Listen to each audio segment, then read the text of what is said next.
कब हुआ सूरदास जी के साथ रास? एक दिन पद गा रहे थे, ठाकुर जी नित्य आते थे, राजभोग के बाद रोज आ जाते थे सूरदास जी के पास। सूरदास जी को नहीं पता रहता था। सूरदास जी तो राजभोग अरोग के, अच्छा राजभोग समझते हैं? दोपहर की जो आरती होती है 12 साढ़े 12 बजे सारे मंदिरों में वृंदावन में, उसको राजभोग आरती कहते हैं। और राजभोग के बाद श्री ठाकुर जी के कपाट बंद हो जाते हैं। क्यों? ऐसी मान्यता हमारे भाव हैं ब्रज के कि श्री ठाकुर जी गैया चरावे गए अब। और जो उत्थापन आरती होती 4:30-5 बजे, उसमें फिर पहला फल का भोग ही लगता है ठाकुर जी को। क्यों? वन में हैं ठाकुर जी, वन में भोग लगा रहे हैं। तो राजभोग आरती के बाद में श्रीनाथ जी के कपाट बंद हो जाते, सूरदास जी आ जाते, अपनी कुटिया में बैठ करके कीर्तन गाते, पद बना बना करके रचना करते। ठाकुर जी चुपचाप खिड़की से निकल करके आते और सूरदास की कुटिया में अधर आकर के बैठ जाते और कोने में बैठ के थोड़ी पे हाथ धर के चुपचाप सुनते सूरदास जी को।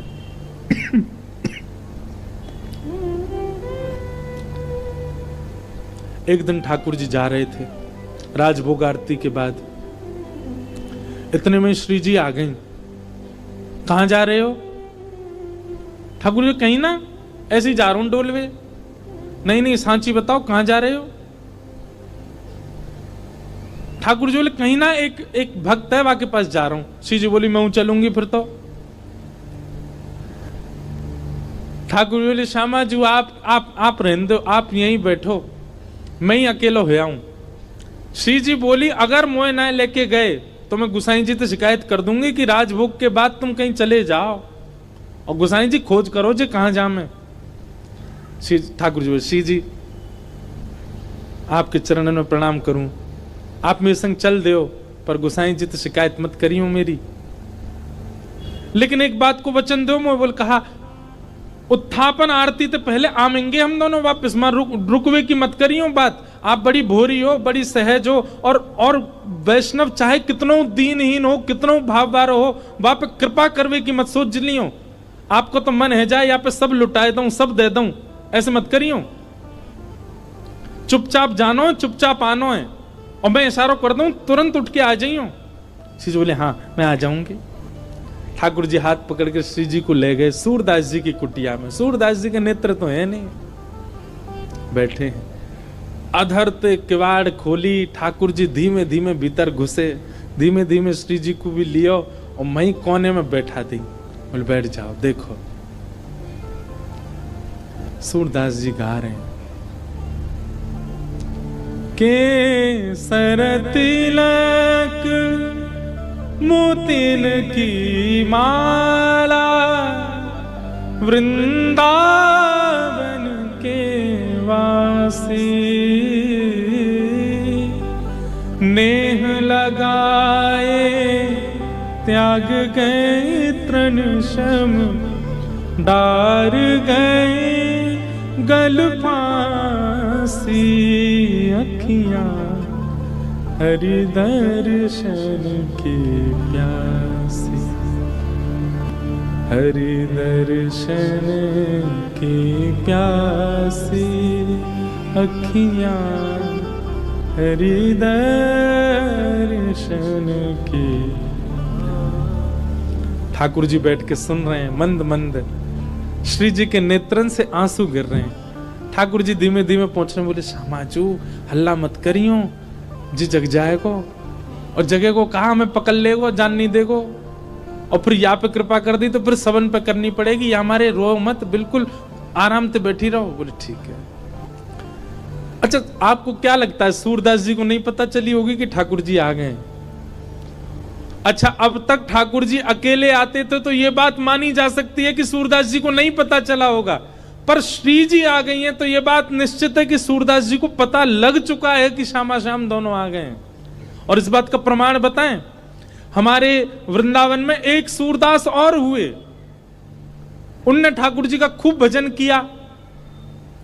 इतने में ठाकुर जी प्रकट है गए, और प्रकट होकर के बोले अरे बाबा मैं प्रकट है गया हूं, मैं तुम्हारे सामने ठाड़ा हूं, आ जाओ मेरे हृदय ते लग जाओ। सोई बाबा बोले अरे नंद के लाला मैंने जुगल की उपासना करी, तुम अकेले काहे को आए? ठाकुर जी मन में सोचे, बोले जी अंदरो है या दिखतो होना है, ऐसी कह दूंगा श्री जी आई हैं तो मान जाएगा। ठाकुर जी बोले हाँ श्री जी आई हैं, मेरे बगल में ही ठाड़ी हैं, आपको दिखना है रही है, संग ही आई हैं। बाबा मंद मंद मुस्काए के बोले लाला बाबड़ा कोई और है बनाइयो, श्री जी ना आए तेरे संग। ठाकुर जी बोले तुम्हें कैसे पता श्री जी ना आई? बोले लाला श्री जी आई होती ना तो अब तक मैं आंधरो ना हो, तो श्री जी तो आते ही मुंह को नेत्र प्रदान कर देती। लाला तो विचार करना पड़े कि यहाँ पे कृपा करूं ना करूं, पर श्री जी तो प्रकट है सबसे पहले मुंह को नेत्र ही प्रदान करती, वो देख ही नहीं पाती। तू तो इतनी देर तक थाड़ो थाड़ो देख रहा हूं मुझे, श्री जी ना देख पाती, वो तो तुरंत नेत्र देती। इतने में ही किशोरी जी प्रकट हो गई, और किशोरी जी के प्रकट होते ही बाबा के नेत्र भी प्रकट है गए। वारी की ठाकुर जी बोले जय हो श्री जी, आपकी सत्ता भी संतन ते पता चले मुझे। तो उस कथा से, वैसे इस कथा में ये बात लिखी नहीं है, पर अभी अभी मेरे मन में व्यास मंच में बैठे बैठे आई कि उस कथा से इस कथा को जोड़ें। अब तक ठाकुर जी अकेले आते थे सूरदास जी के पास, पर आज श्री जी आई हैं, तो क्या सूरदास जी को पता नहीं चला होगा कि श्यामा श्याम आ गए? निश्चित पता चल गया। इसीलिए आज एक विचित्र लीला हुई। क्या? गाते गाते सूरदास जी ने अपनी लाठी उठाई और उठ करके अपनी कुटिया से बाहर जाने लगे। श्री जी बोली जी कहां जा रहे हो बाबा? अरे आंधरो बाबा, कहीं गिर नहीं जाए, हम यहाँ के संग चलें, कहीं गिरवे वारो होगा तो बचा लेंगे। ठाकुर जी बोले मैंने पहले ही मना करी आप तो, जैसे कृपा फिपा ना करनी कोई पे, और समय है गो उत्थापन को, मां गुसाई जी मंदिर खोल देंगे, चलो जल्दी मंदिर में। श्री जी बोली ना है ना है, बस ये जहां जा रहा हूं वहां तक यहाँ छोड़, यहां में फिर चल देंगे मंदिर में। ठाकुर जी बोले पहले ही मना कर रहा हूं, मत चलो मेरे संग। आ गई है जबरदस्ती, अब मां मंदिर में हम दोनों नहीं मिलेंगे तो श्री गुसाई जी बड़ी डांटेंगे। श्री जी पीछे पीछे चलन लगी। सूरदास जी जान गए कि श्री जी ठाकुर जी आए और आज इन पर कृपा करवाई लूं अपने ऊपर, इसलिए सूरदास जी भी जबरदस्ती आंधरो बनने के भाव से चल रहे हैं। चलते चलते सूरदास जी भी वहां गए जहां गहरो गड्ढा। सूरदास जी जैसे ही गड्ढा की ओर जाने लगे, श्री जी बोली अरे देखो श्याम सुंदर जी गिर जाएगो बाबा, गड्ढा में गिर जाएगो, या के माथे में लग जाएगी, हाथ पांव में लग, या को पकड़ लो, रोक लो। ठाकुर जी बोले श्री जी तो मेरी सौगंध पास मत जाइयो, या के जिनके नेत्र नाए होवे ना, इन सबन के पास छठवीं बुद्धि होवे, जे स्पर्श करके पहचान ले कौन है कौन नहीं है। और जाने एक बार हम दोनों उनको स्पर्श कर लियो, जो पहचान जाएगा कि हम कौन है। श्री जी बोली तो पता लगन दो कौन है, कहा चलो जाएगा। अरे ना है, एक पर कृपा कर दी तो घनेरे बैठे सबन पर करनी पड़ेगी। किशोरी जी बोली ना ना जी गिर जाएगा। अब यहां तो किशोरी जी जा रही हैं बचावे, तब तक सूरदास जी कूद ही गए, और कूदते अरे भैया, अरे कन्हैया, अरे लाला, अरे भैया कोई काम को सुनना हो तो न देखियो, अरे मैं आंधरो गिर गऊं कुआ में, अरे भैया मुझे यहाँ से बचाए लियो। श्री जी बोली ठाकुर जी या तो इनको बाहर निकालो, नहीं तो मैं आपसे कट्टी आ जाऊंगी।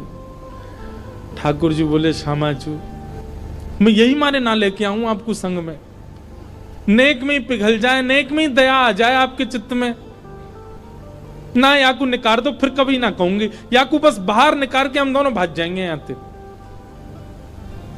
ठाकुर जी ने ऊपर से झांक के देखी, खूब गहरो। ठाकुर जी कैसे निकारूं? श्री जी बोली एक तरीका है ना, आप अपनी कारी कमरी निकारो, मैं अपनी चुनरी निकारूं, दोनों में गुर्र गांठ बांध दो और बाकू नीचे पधरा दो, बाबा तो कह रहे पकड़ ले, पकड़ के हम यहां बाहर निकाल लेंगे। ठाकुर जी बोले ठीक है लाओ। श्री जी ने अपनी चुनरी दी, ठाकुर जी ने कारी कमरी ते बांध के और नीचे वह गड्ढा में डाल दी, और ऊपर से ठाकुर जी बोले बाबा। आहा, बाबा स्वर सुनते ही सूरदास जी के तो रोम रोम कंपित हो गया, आनंदित है गए, बोले ये तो इतनो मीठो स्वर तो मेरे नंदन नंदन को ही है। हाँ भैया कौन है?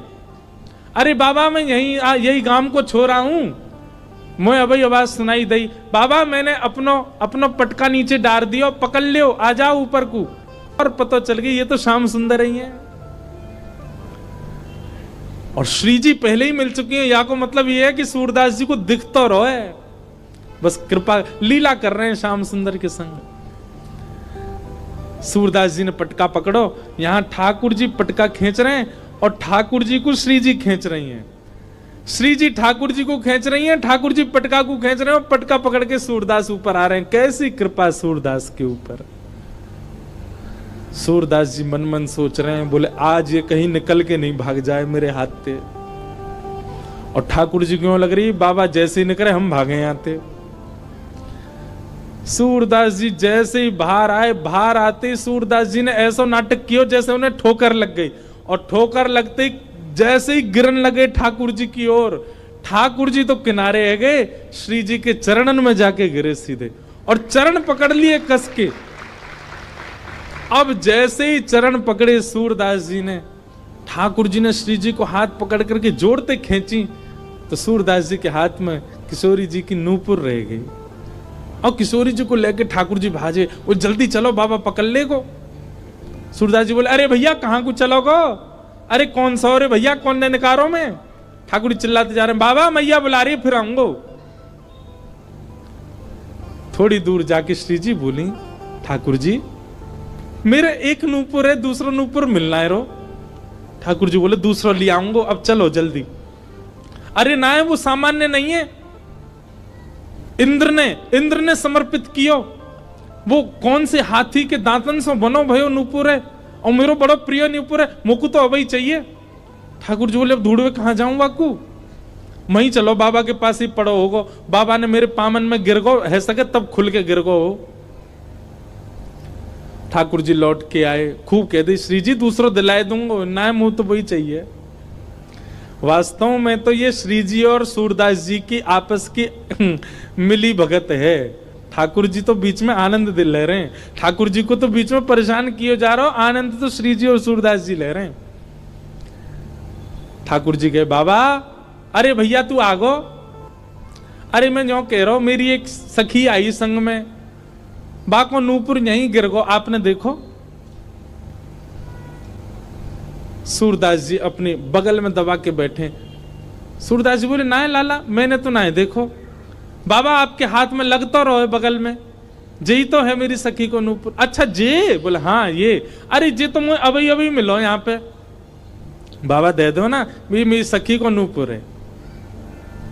लाला जे नूपुर अगर मैंने तोय दे दियो और कहीं बाद में कोई सखी वास्तव में आके मुझे बोली बाबा मेरो नूपुर देखो का, मैं कैसे पहचानूं कि वो सखी तेरे संग है? मेरे पास आंख तो है ना, मुझे दिख तो रोना है। तो बाबा हम कहते रहे कि नूपुर हमारा, बोले कहवे ते का होवे, एक नूपुर मेरे पास है तो निश्चित है दूसरा तुम्हारे पास ही होगा, दूसरे नूपुर की पहचान करा तो पहले दे दूंगा। ठाकुर जी बोले पहचान कैसे होएगी? बोले अपनी सखी तक है, अपने पाम आगे करेगी, मैं जैसे स्पर्श करके देख लूंगा कि हाँ ये नूपुर एक ही है तो मैं दूसरों पहना दूंगा। ठाकुर जी बोले मैं सब समझ रहा हूं, जे बाबा पाम छुए के चक्कर में पकड़ लेगो कस के अब ना जान दूंगा, और फिर क्या करेंगे हम? श्री जी बोली कोई बात ना, मैंने अरे नहीं श्री जी आप पीछे रहो, मैं दूसरा दिवाई दूंगा, नाम वो तो वही चाहिए जो सूरदास के हाथ में। श्री जी आगे बढ़ गए, लो बाबा नूपुर देख लो। सूरदास जी ने जैसे स्पर्श किया समझ गए, अरे हाँ भैया ये तो वही नूपुर है, लो मैं पहना दूं। दूसरे पाम में सूरदास जी ने पहनायो और पहनाते ही महाराज अंक में भर लिए श्री जी के चरण। बोले अब ना जान दूंगो, मैं जान गया हूं जो साक्षात वृषभानु दुलारी हैं, और लाला तू जो मुख निकार के गयो मैं सब जान गया हूं, तू नंद जी को लाला है। जीवन निकर गो गाते गाते तुम दोनों के यश को आज पहली बार पकड़ में आयो, अब नहीं जान दूंगो। ठाकुर जी ने खूब खींची पर श्री जी नहीं छोड़ी सूरदास जी ने। ठाकुर जी बोले बाबा तू जो कहेगो सो करेंगे, जे बता अब करनो कहा है, तू कैसे छोड़ेगो? बसो मोरे नैनन में यह जोड़ी, बसो मोरे नैनन में यह जोड़ी। सूरदास जी कह रहे हैं मैं नेत्रन से आंध रहा हूं, मुंह दिखे ना है, पर मैं आपसे एक ही वरदान चाहूं, मेरे एक नेत्र में सदा श्री जी और दूसरे नेत्र में सदा आप विराजमान है जाओ, आपके नित्य दर्शन मुकु होयो करें, बस यही वरदान दे दो। नव दुलहे ब्रज राज सावरो, दुल्हन राधा गोरी, बसो मोरे नैनन में यह जोड़ी, बसो मोरे नैनन में यह जोड़ी। प्रिया प्रियतम दोनों ने युगल रूप में खड़े है करके सूरदास जी के नेत्रन पे हाथ धर दिए और कही सूरदास खोल के देखो। आज सूरदास जी ने पहली बार नेत्र खोले और श्यामा श्याम के युगल प्रत्यक्ष दर्शन उनको है गए। रोम रोम को दर्शन कियो, एक एक अंग को दर्शन कियो, घूम घूम के परिक्रमा लगाई दोनों की और फिर दोनों से प्रार्थना करिए बस एक वरदान दे दो। कहा मुझे फिर से अंधो बना दो, अब आप दोनों दिख गए, अब दुनिया में और कोई को नहीं देखना है। ये जो सूरदास जी के साथ घटना हुई ये क्या है? ये रास है। सूरदास जी जब तक पद गा रहे हैं, जब तक पद बना रहे हैं, निर्माण कर रहे हैं, वो सब रस है, पर उनके रस से प्रसन्न होकर के जब ठाकुर जी कृपा करने उनके पास आ गए, यही रास है। हम सब रस में व्यवस्थित हैं, हम सबकी स्थिति अभी रस में है, पर हमारा रस रास में परिवर्तित होना चाहिए और उसके लिए रस को सुंदर बनाना पड़ेगा। रस इतना सुंदर कर लो। देखो मैं एक बात कहूं भैया, हम सब गुल्ला हैं, भक्ति को रस जादना हमारे भीतर भर गयो, हम कहा बन जाएंगे? रसगुल्ला। और जादना रसगुल्ला बन गए, वही जना ठाकुर जी हमारा भोग लगाए लेंगे। हम सब गुल्ला हैं, बस रस की कमी है। ये भक्ति को रस, ये भाव को रस, ये प्रेम को रस अपने अंदर जितनो है सके भर लो, या गुल्ला को रस से युक्त कर लो। जादना ये रसगुल्ला बन गए, ठाकुर जी आकर के भोग लगाएंगे और वही भोग की प्रक्रिया ही रास है।